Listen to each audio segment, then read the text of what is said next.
In the name of the Father, and of the Son, and of the Holy Spirit. Amen. Thank you, Jesus. Thank you, Heavenly Father, for getting us here back on this Bible study, on this panel, and increasing our faith as we are studying the truth which is shared by Sister Jocelyn, and making it so easy and so simple that we know what we have to do and where we have to apply it in our life. And as we are studying the parable about the sower and seed, so inspire us that we understand the word of God, and even the people who will be watching it later may be inspired by it. In Jesus' name, Amen. Amen. Amen. Praise God. Thank you, Jesus. Praise God. Praise God, Jocelyn. Yeah. Oh. Okay. Praise God. Thank you, Jesus. So, thank you, Jesus. Praise you, Jesus. Let's go to Mark chapter 4, verse. Which verse we were saying? 17th verse, I think. Madam, I have a doubt. Yeah? Who has a doubt? Wait, Yes? ma'am, wait. Yesterday you said that meditation is focusing your attention on something to the point it never leaves your consciousness. So suppose, Consciousness. yeah. Yeah. So suppose someone has done something which he knows he will get into trouble in. And then if he keeps meditating, will the problem go away or will it still be there for him? No. Yes, come again. Say the last part. If somebody knows. If someone has a problem and he's done something which will make him get into a big problem, if he meditates on it, where it level. No. Wait. When you are doing something wrong, Bible says what you sow is what you reap, no? Yes. If you plant a negative seed, then the harvest is going to be negative, no? That is yes. So it doesn't matter if you meditate, it will not become good. If you do something wrong and meditate good, then the bad will change good. Now, will it help us change our mindset? Okay, can you give an example? Like someone told something bad to their friend, which he knows it will get in trouble into. But then he starts meditating on how he shouldn't have done it. No. Wait. When somebody is going to speak wrong about me, it will affect me only if I accept those negative words. If I'm going to accept those negative words and start pondering on that, then I'm going to allow worry. So it is not based on what others are doing. Remember, see, many times we think what others do to me affects me. No, not at all. In that case, what his Joseph brothers did to him, did it affect what God had for him? No. Even though Joseph brothers came against him and threw him in the pit and sold him as a slave, did that stop God's purpose in his life? No. In the Bible, it is very, in this world, they say, when somebody does wrong to you, then wrong things will happen to you. But in the kingdom of God, it's not like that. When somebody does wrong to you, you bless that person and love that person. God will lift you even more in heights. He will take you even more high. Promotion, he gives you promotion. In the kingdom of God, when somebody does bad and you respond with love, that will bring you promotion. But how are you going to respond? Remember, I told you two things. One is responding and one is reacting. Remember, what is responding and what is reacting? Reacting is everybody reacts. Everybody, when somebody says negative, I'll give back. Then I'm reacting. But when somebody says negative, I'm praying for that person. I'm reacting or responding? Responding. When I respond with love and forgiveness, then the result is always what? Supernatural blessings. Did Joseph get a promotion? Did he become a governor? Is it possible for a slave to become a governor? That too, not even an Egyptian. But did he get a promotion? Why did he get the promotion? Because he did not respond. He did not react with anger, but he responded with love to his brothers. So when somebody does wrong to you, it depends on whether you are going to agree that. And for example, David, we saw, right? When David's brother came against David, what happened to him? Did he get angry? Did he get offended? No. No. Praise God. Somebody sent me a private message, because God is love and He is in us, means we also have to love others because love is inside us. Wow, very good. Yeah. Praise God. Are you understanding, Jerome? Yes, ma'am. So nobody, remember, what God has blessed, no one can curse. What God has blessed, no one can curse. But in this world, people will say, my life is destroyed because of this, because my friend did this, or because my parents did this, or because my spouse did this. We always blame someone else for our failure. But nobody can curse what God has blessed. Even if they come and curse you, or they put you down, or they speak negative, it will actually help you to even go higher. I'll show you one scripture, okay? Put 2 Corinthians 4:17.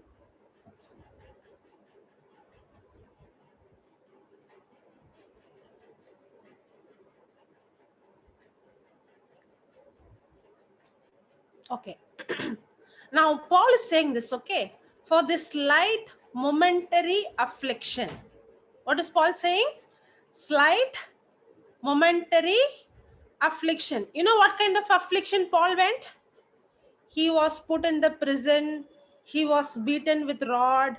He was thrown naked. He was without food. He was shipwrecked. He went through all these things. And what he's saying? He's saying slight. Did he say big affliction or slight affliction? But what do we say? Light affliction or big affliction? We say, actually, he has to say big affliction. But we say big affliction. But Paul is saying slight, not only slight, he's saying momentary. Momentary means he's saying it's only for a small time. Is preparing us for an eternal weight of glory beyond measure. There's some other translation which says, this light affliction, put KJV.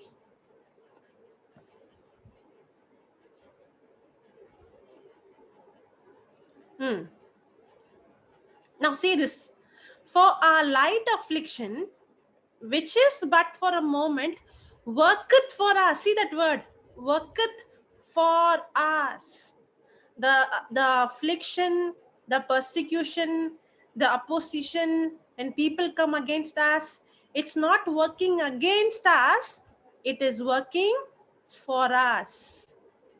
When Joseph's brother came against him and they sold him as a slave, was it working against him or for him? For him. For us, a far more exceeding and eternal weight of glory. But not, this will, see, the problem that comes against you, that anybody coming against you, scolding you, or putting you down, or insulting you, or making fun of you, that will not work for everyone. Only those who apply the 18th verse, only then the 17th verse will work. Not for everyone.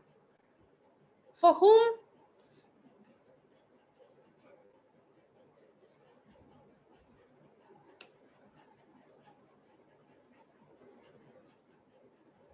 Okay, I think everybody is muted. That's why you can't reply me. You can raise your hand. For whom it will work? For whom will these afflictions work? For us, but not again. It doesn't say this affliction will work against you. It says this affliction works for us. For whom? Okay, let me ask. See, Daria. Yeah, Daria. For us. For whom? Who's that us? For us. Who's that us? Son of we. Huh? One who's preaching the gospel. No. For Elisa? everyone. The one who believes. Humans. Huh? The one who? The One one who who believes. believes.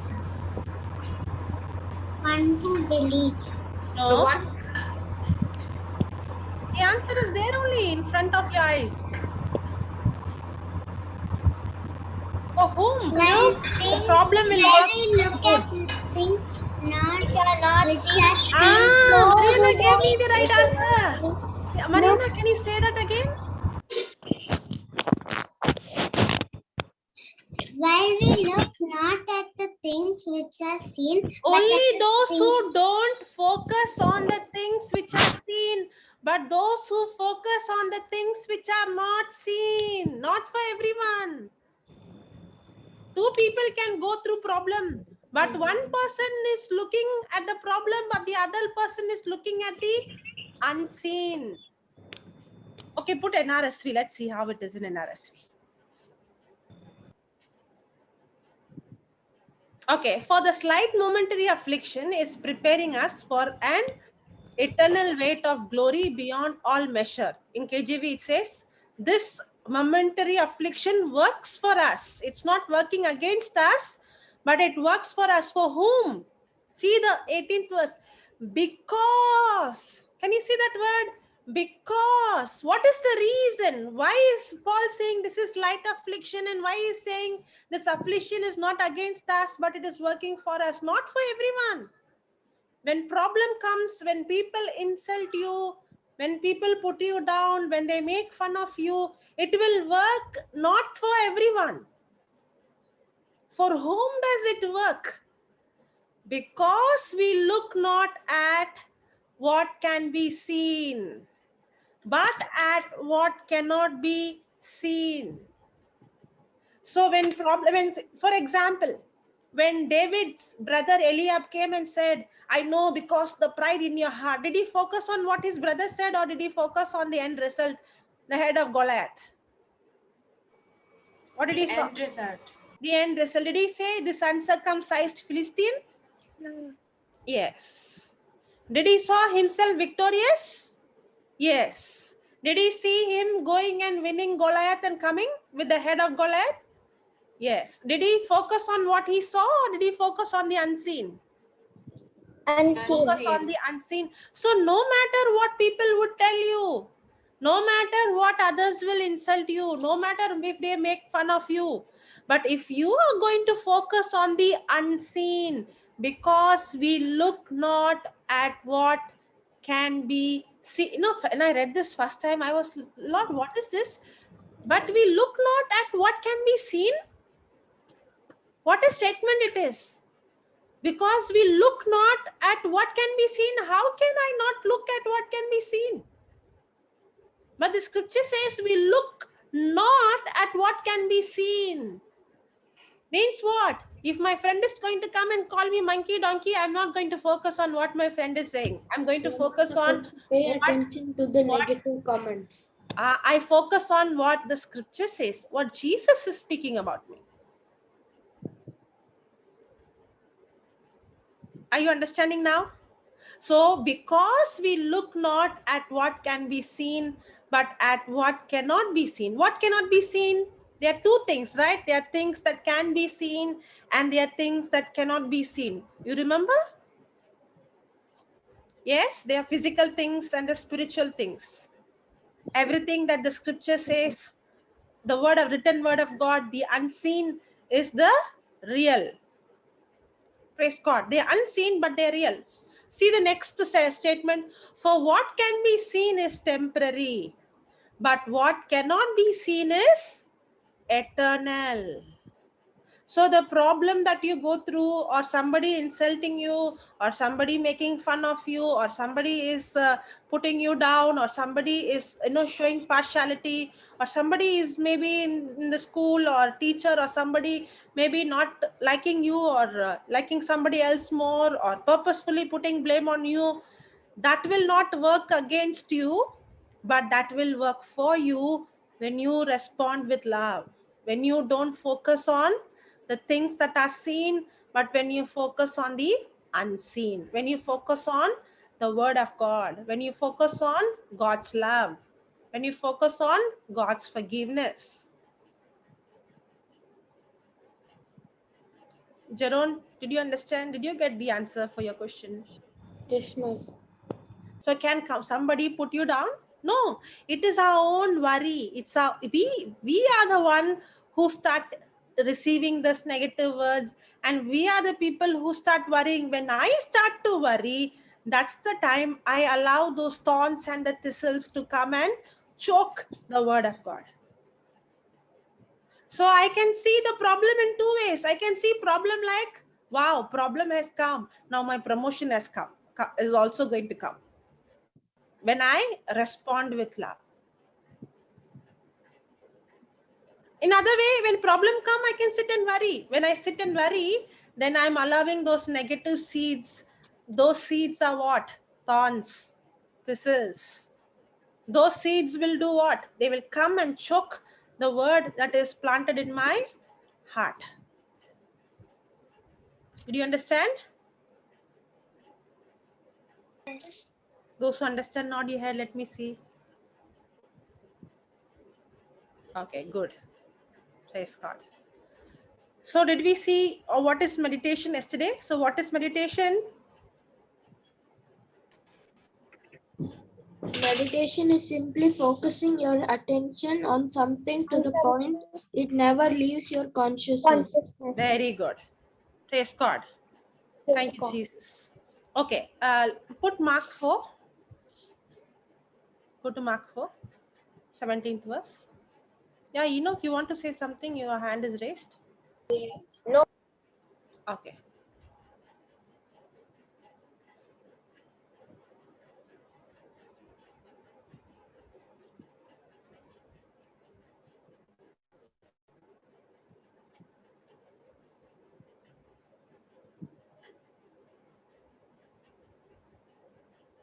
Seventeenth, 18, I think.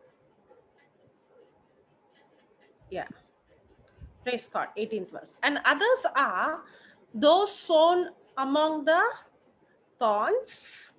These are the ones who hear the word, but the cares of the world. But the cares of the world. Now, what is cares? Write down. Care means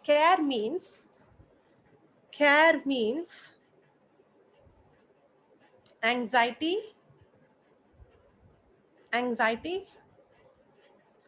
distress. Care means anxiety, distress,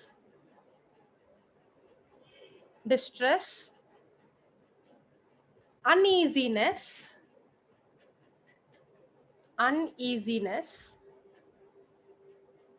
of mind. Care means anxiety, distress, uneasiness of mind, caused by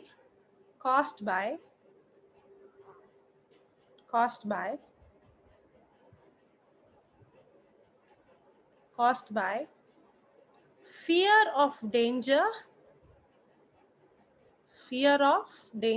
or misfortune.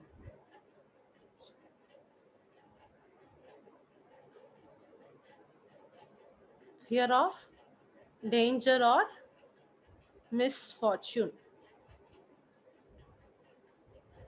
So what is care? Care means anxiety, distress, uneasiness of mind,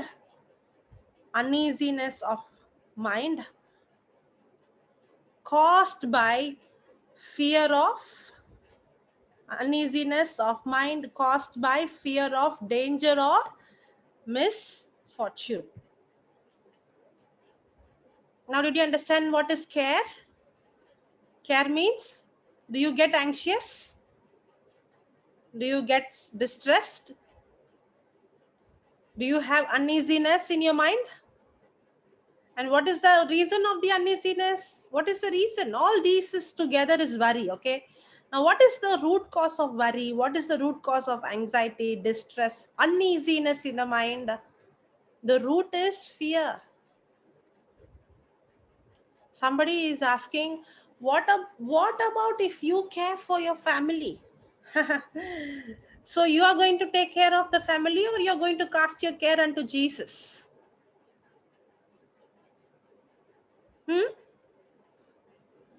Are you going to cast your care unto Jesus, or you are going to carry the burden? I no need to see, because of my worry, can something change? If you worry about your family, will something change in your family? No, worry will not cause anything good. Worry will actually cause evil. See, that worry is the thorn that is going to choke the word of God. Worry is sin. Worry is never good. Whether you're worrying for your family, whether you're worrying for your parents, whether you're worrying for good reason, worry is sin. Jesus never said, please worry. Jesus said, do not worry. Okay. Yes, Ria. Yeah, whenever I used to say this, my mom always used to say it's kind of obvious that we have to worry. Like for example, my cat's not been available, missing. He's been missing for 2 months now, and she's very worried. I told her not to do it, so but then she's not. So She did God doesn't. created your cat? Your cat is missing, right?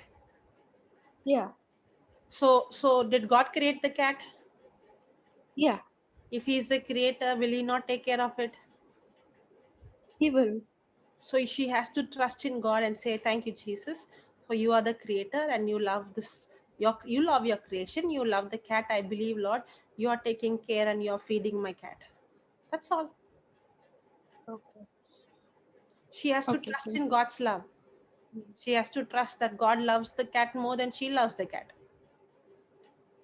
Yeah. Okay. Okay? Okay.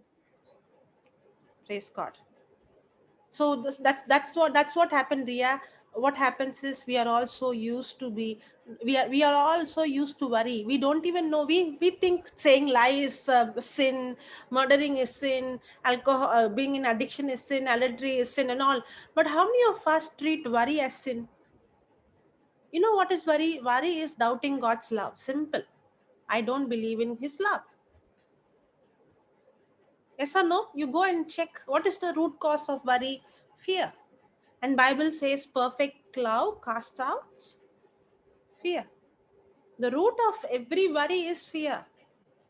The root of fear, the root of worry is I don't believe in God's love. And not believing in God's love is what? Is sin. How many of us treat worry as sin? That's what the scripture says. But the cares of this world, we saw what is cares, right? Cares means anxiety, distress, uneasiness of mind, caused by what? Fear of danger or misfortune. Praise God. Thank you, Jesus. Okay, now let us see more scriptures about worry. Okay, go to Matthew chapter 6, verse number 25 onwards. 1 minute. Hmm.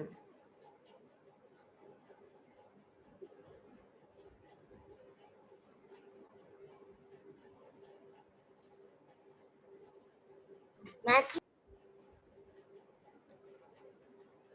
Matthew 6, not 4.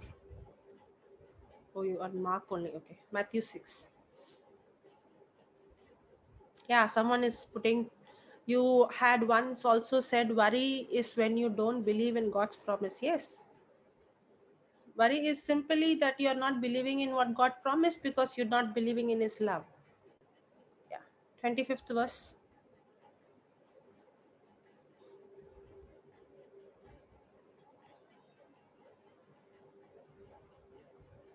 Hmm. Okay. Now see this. Therefore, okay, whenever the word therefore comes, we have to go and see the previous verse also. Okay, put the previous verse 24. Okay, no one can serve two masters. Either I have to make God my God, or I have to, some people make, they believe God more or money more. Money. Who's going to secure your future? Money is securing your future or God is securing your future? God. Sometimes we believe in God more or we believe in money more. Our security comes from God or from money? God. Okay. No one can serve two masters. See, remember, money is not evil, okay? Money is just a tool. But the question is, whom do you trust? Whom do you put your confidence on? Whom you trust more? We should trust God. Okay, no one can serve two masters. For a slave will either hate the one and love the other, or be devoted to the one and despise the other. You cannot serve God and wealth. Okay, the other translation gives the name mammon. Okay, we will see that later on. Okay, now we are going to study about worry, anxiety, cares. Okay, now see this. See the 25th verse. Therefore, I tell you, do not worry. Do not worry about your life. Does the Bible says do not worry? Yes, it's very, very clear. Bible says we should not worry. Because worry is those thorns. Worry are those thorns that will choke the good seed that God has given you. Even if you have the word in your heart, even if you have planted the word in your heart, if you are going to worry, that worry will choke the word that is planted in your heart. Somebody is asking, so if we don't lead a prayerful life, if you worry and pray, your prayers won't work. If you are going to worry and pray, your prayers won't work. I'll show you scriptures for that also, okay? First, let's finish here. Then I'll show you that scripture also. Therefore, I tell you, do not worry about your life. What you will eat or what you will drink, or about your body, what you will wear. Is not life more than food and body more than clothing? How many of you worry about tomorrow? No one? Only one person is honest.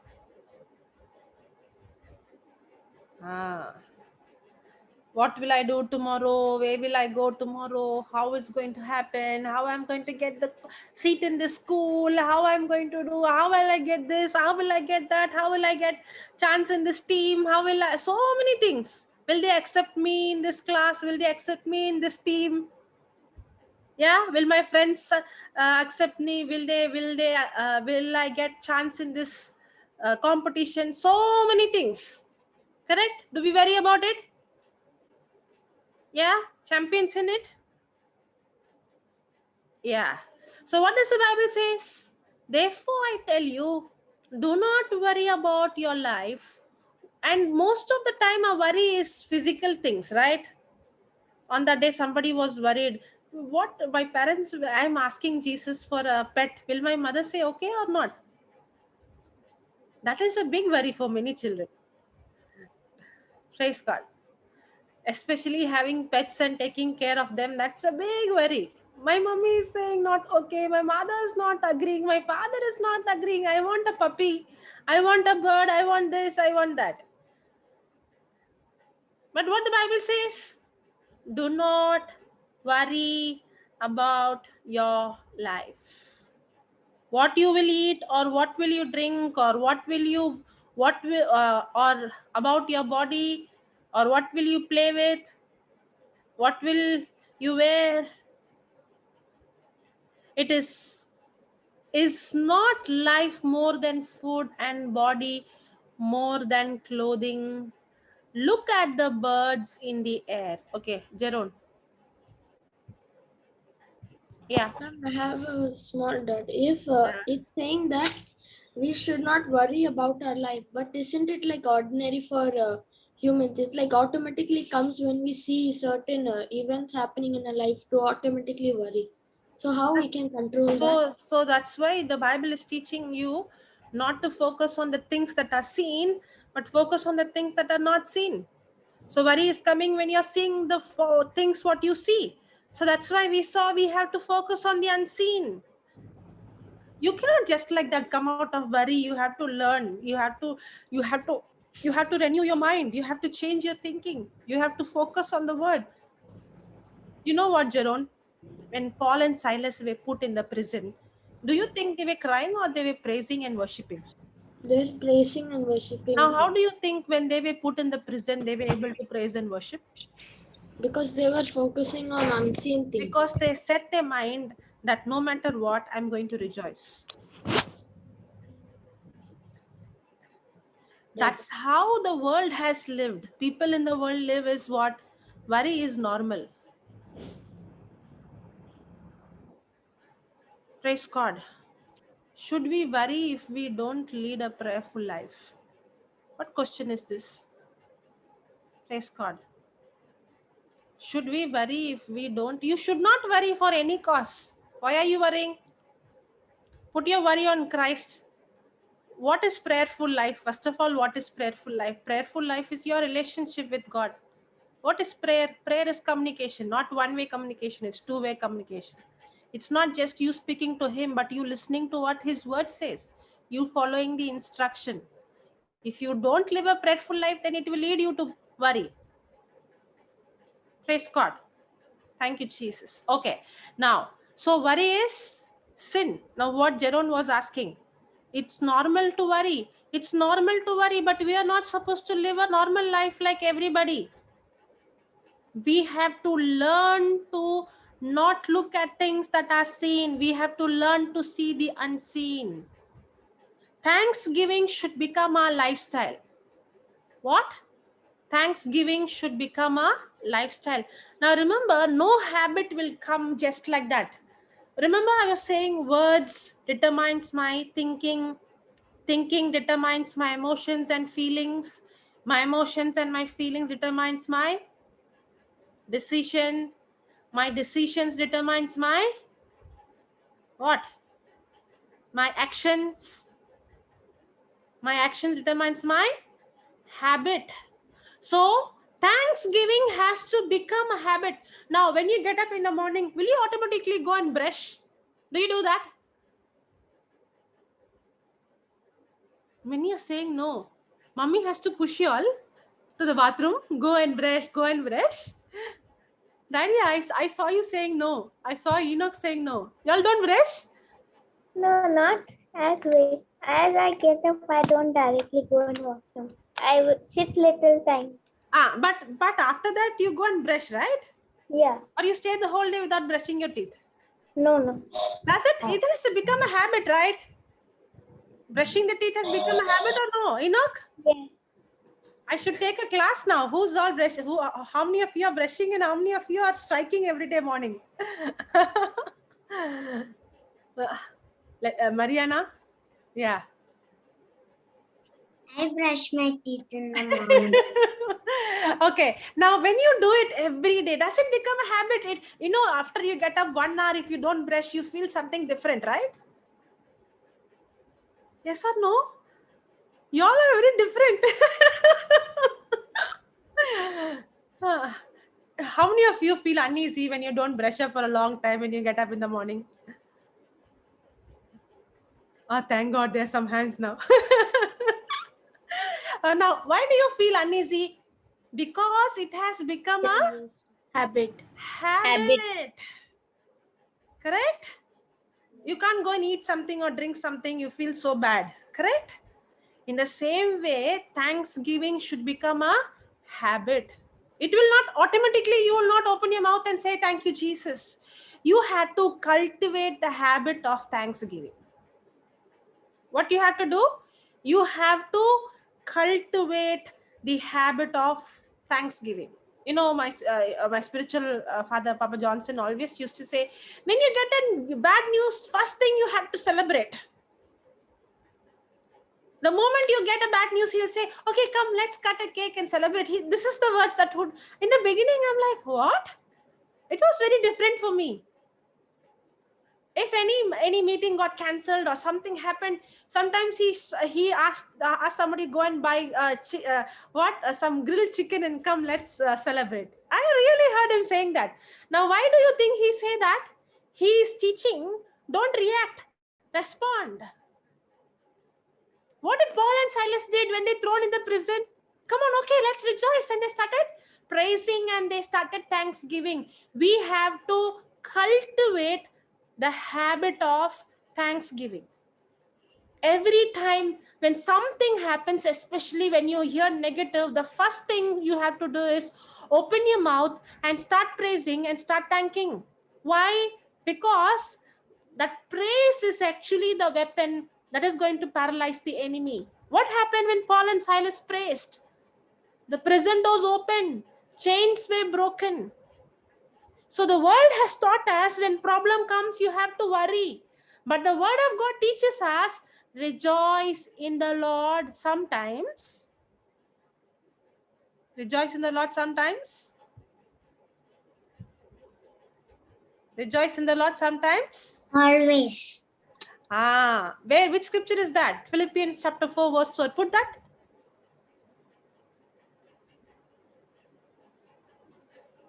Put that. Philippians 4:4.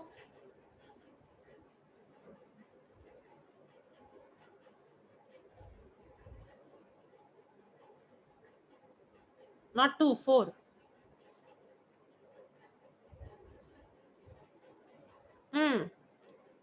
Now see this. Rejoice in the Lord sometimes. Always. Always means what? When good things happens also you have to rejoice. When bad things happens also you have to rejoice. But what is the world telling you? When good things happen, rejoice. When bad things happen, sit and worry. But the Bible says, rejoice in the Lord always. Again, I will say rejoice. We all sing the song, right? But how many times we understood it? Now, why so many hands are up? Any questions to ask? Rihanna, you want to ask something? Those who want to ask question, you can put your hand up. Others, put your hand down. Okay, nobody has. Okay, Rihanna. Yeah, Jeroen, you want to ask? So if rejoicing in the Lord always is, that's the key to victory. Yeah, obviously. So when you rejoice, can you worry and rejoice at the same time? No. No. So when I start rejoicing is not a feeling, okay? It's a choice. See, there is a difference between joy and happiness. What is the difference between joy and happiness? There is a big difference. Happiness is What is the meaning of the word joy? I know you know. Wait, let me ask others. Yeah, Dairya, what is joy? Means happiness is based on situation. Mm. And joy is means which is given by God. Means no joy. matter what happens, I'll be in joy. Joy is our choice. 50%, I'll give you 50 marks. 50 marks for that. Joy is our choice and happiness is a feeling. Our choice Joy. and happiness is feeling. Joy is a fruit Joy is the fruit, okay. of Holy Spirit. Roderick? Joy is knowing the end result at the beginning. Exactly. He gave me the right answer. Joy is, say that, repeat that. Joy is knowing the end result at the beginning. Joy is knowing the end result in the beginning. Joy comes through knowledge. How joy comes? Joy comes through knowledge, knowing.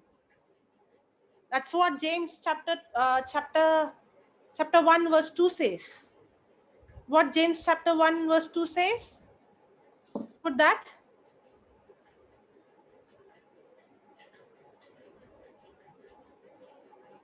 Today we are jumping so many scriptures, but I'll come back to all the scriptures that we saw. Okay, my brothers and sisters, whenever or if you face trials or whenever you face trials, whenever means surely trials will come, surely problem will come. Whenever you face trials of any kind, consider it nothing but joy. Wow. When do we have joy? We have joy only when we hear good news, right? Yeah. But the Bible says when you go through, when you face various trials, in the midst of the problem, in the midst of bad news, in the midst of when wrong things happen, that is the time I have to consider it nothing but joy, because you know, joy comes through knowledge, joy comes through knowing what, knowing the end result in the beginning. When the farmer is planting the mango seed, does he knows the end result? He can't see mangoes, but he knows the end result because he knows the seed that he has planted. That seed that he has planted will surely bring that harvest. So joy is when, just like the farmer, when you have the promise, you know what is the end result. Knowing the end result in the beginning. You know, if you watch any match like football match or cricket match, you know, some people already have matched them. They know what is the result, and then they'll be watching the highlights. For example, you and your daddy, okay, your daddy was in the office, so he did not know the result of the match. You know that India won, okay, but daddy doesn't know. Now you are sitting with daddy and watching the highlights. Okay, now when you're watching the highlights and your daddy is watching the highlights, is both of your response the same? No, daddy is biting his teeth because he doesn't know who won the match. But are you biting your nails? Are you tensed? No, you're cool. Why you're cool? Because you know who won it. Correct? In the same way, what is joy? Joy is knowing the end result in the beginning. You know already the end result is victory. You know already the end result is healing. You know already the end result is Jesus has already won the battle for you because you have the promise. Yes or no? So what is joy? Joy is in spite of the trials, in spite of the affliction, in the spite of the problem, in spite of what people insult me or make fun of me, in spite of whatever negative is happening, I'm not going to worry, but I'm going to have joy because now I know the end result in the beginning. But if I don't have joy, what happens? Worry will come and choke the seed that is planted. So joy comes by feeling or joy comes through the knowledge? Joy comes through the knowledge. For example, Joseph. Did he have the knowledge? Yes, because God gave him the promise. Did he see what he was going through, or was he seeing where he is going to? There are two things, what I'm going through and where I'm going to. Joseph was focusing on where he's going to because he knows the end result. God already told him that God is going to exalt him above everyone in his family. So he already saw the end result. That's why he was not focusing on the problem that he was going through.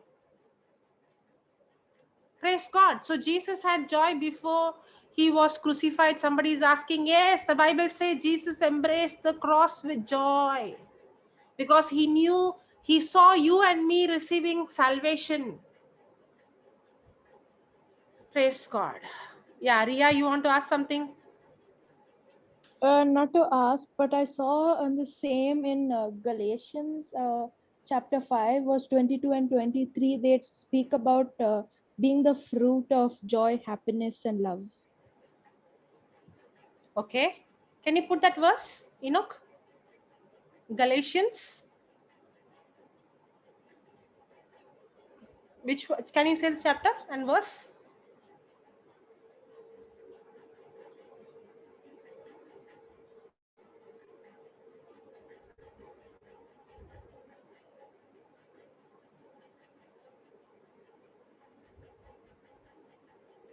Where is Ria? Ria, raise your hand.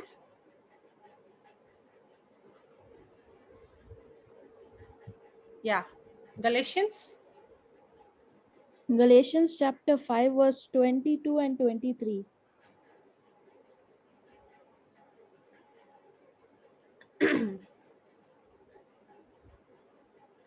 By contrast, the fruit of the Spirit is, the fruit of the Spirit you're talking. Yes. The fruit Yeah. of the Spirit is love, joy, peace, patience, kindness, generosity, faithfulness. Yes, yes. The fruit of, there are two things. They are fruit of the flesh and fruit of the Spirit that we will learn another day. Okay. It is another teaching altogether. Praise God. But fruits has to be cultivated. Correct? Yeah. Yeah. Yes. Praise God. Thank you, Jesus. Okay, somebody has put a question to me. Doesn't joy come from God? Joy comes through knowing. Yes, it comes from God. But if you don't know the knowledge, if you don't have the truth, how will you have joy? You will not have joy. Correct? You should have the knowledge. You have to have the promise. The reason why, for example, Abraham, in the physical, he was childless. But what gave him the joy? Because he had the promise. God told him, I have made you the father of many nations. He had the knowledge of what God promised. What gave the joy to Joseph? He was chained. He was put as a slave. He was thrown in the prison. What gave him the joy? In spite of what he was going through, he had a promise from God. So how joy comes? Joy comes from knowledge, knowing. That's why the definition of joy is knowing the end result in the beginning. What is joy? Joy is knowing the end result, knowing, having the knowledge, knowing, just like how the match I told you, the end result I know already. That's why I'm not tensed. I'm not going to what the problem I'm not going to focus on the trials I am going through, because I know what is the end result. The end result is already it is victory, because of the promise I have, because of the seed I have. Just like the farmer cannot see the harvest, but the farmer knows that the seed will bring that kind of, what seed I plant that brings that kind of harvest. Okay, somebody is asking me a question, ma'am. How does a person overcome the pressure of exam, especially when they have not prepared enough? You have to prepare. If you don't prepare, then what you plant is what you reap. You cannot bypass. You see, can you tell Lord make the coffee sweet without putting the sugar in the coffee? No, you have to do your job. You have to put sugar in the coffee. So you have to prepare for the exam. If you don't prepare, then you have to face the consequences. But by worrying, can you change anything? No. Instead of worrying, you stop worrying and you start making the correction. Many of them are asking this question only. Why do we be worried when the examination comes? Praise God. You know what? You do your work. You do your side, your hard work. You do your studying, your best. Okay? And then you speak your faith. Lord, I believe that you are with me. Favor of the Most High God is upon me. You speak Holy Spirit. While studying every day, you ask the Holy Spirit, help me. You teach me. Okay? And you confess, Lord, I thank you, Jesus. I have the mind of Christ. And you start praising and thanking. You do your best. Don't worry whether you will pass or you fail or you'll get high mark, or you don't think about all those things. You do your part of studying and you start praising and you do the best of yours and believe that the favor of the Most High God is upon you.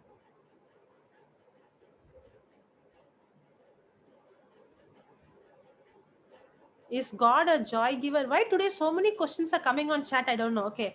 Is God a joy giver, or does he give also have joy or happiness? Happiness is something. See, there is a difference between joy and happiness. Happiness is a result of joy. Okay. Now happiness is when somebody spoke to me nicely, I'm happy. When somebody did not wish me on my birthday, I'm sad.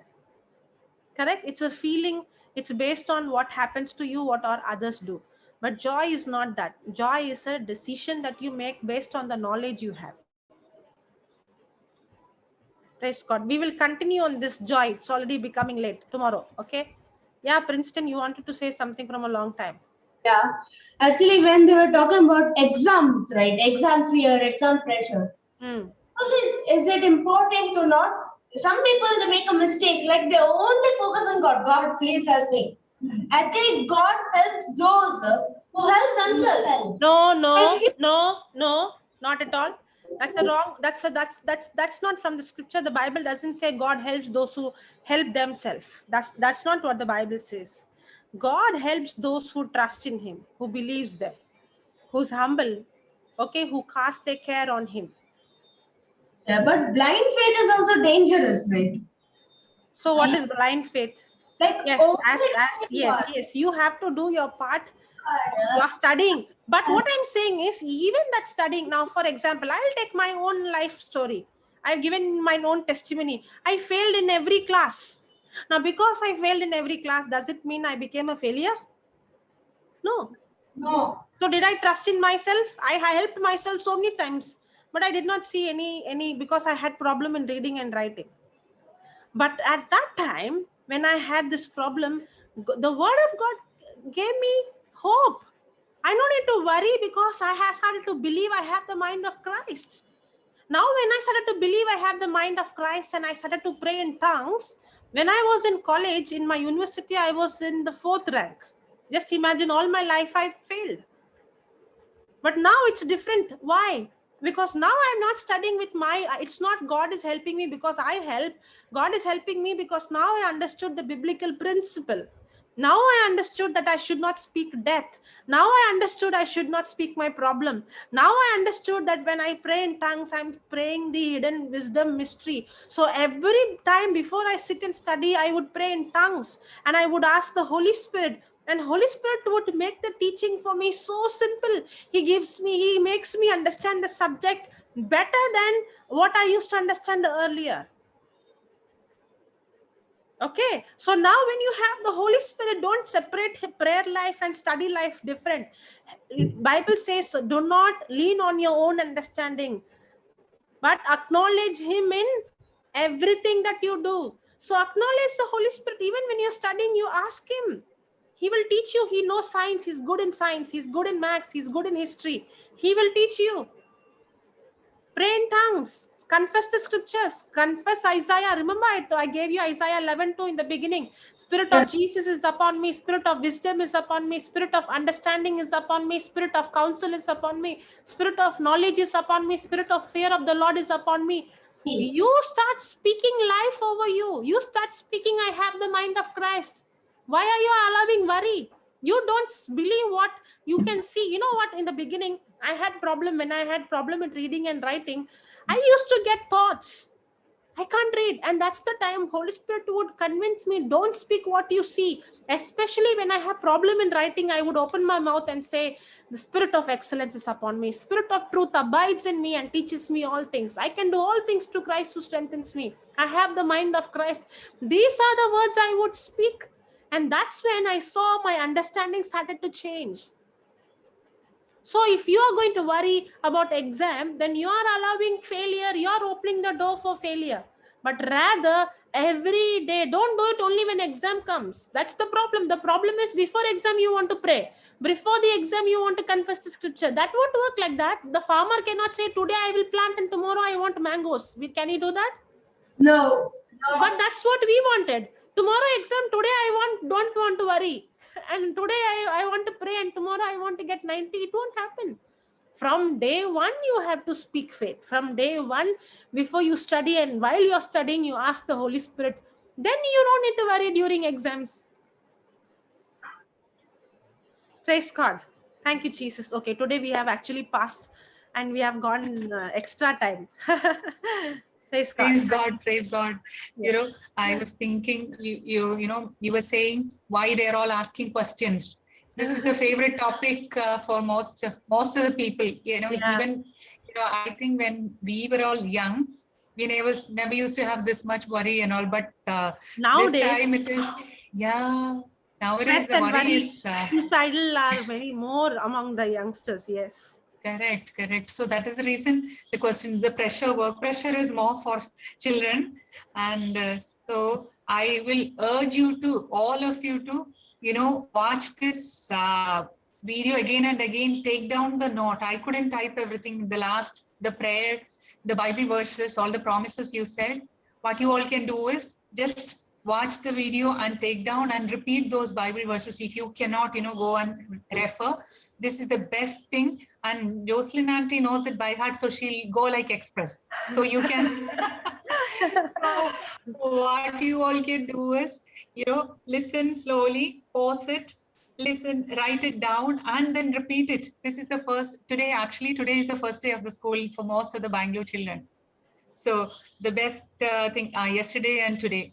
So best thing is you all can start doing, from day one, if you start, by the end of the exam time and all, you will be masters in Bible verses and plus, walking in life. So thank you, Jocelyn. It was wonderful. Praise God. Thank you. And you are getting questions from them. I think you are. I'm getting. We'll continue on this worry. Okay, next at least for 2 or 3 days we'll continue. I can understand. I think worry is the area where that is the thorns that is going to choke. That's why we don't see the word of God manifesting in our life. Right. When worry comes, rest everything vanishes. You don't see word of God. Only the worry pops out. That is actually so true. We will continue on Monday again. Yes. On this. So if you have questions, you can keep it because it is 8:55, and keep all the questions ready or type it and keep it ready. Don't so forget, that write don't it down forget. so that tomorrow you will not forget. Yeah. Correct. Yeah, in the notebook itself, write it and keep. So that the thought process will continue. Yes. Yeah. So Elisha, we'll pray. Yeah. In the name of the Father, and of the Son, and of the Holy Spirit. Thank you, Heavenly Father. Thank you, Jesus. Thank you, Holy Spirit, for giving us another wonderful session and an anointed class. Thank you, Lord Jesus, for your word that is truth and that has set us all free, and that we may continue to learn and study your word and abide every day and be joyful and glorious in Jesus' name. Amen. Amen. Amen. Praise Yeah. God. Thank you all. Praise God. Thank you, Jocelyn. Thank you, See you tomorrow. See you tomorrow. Yes.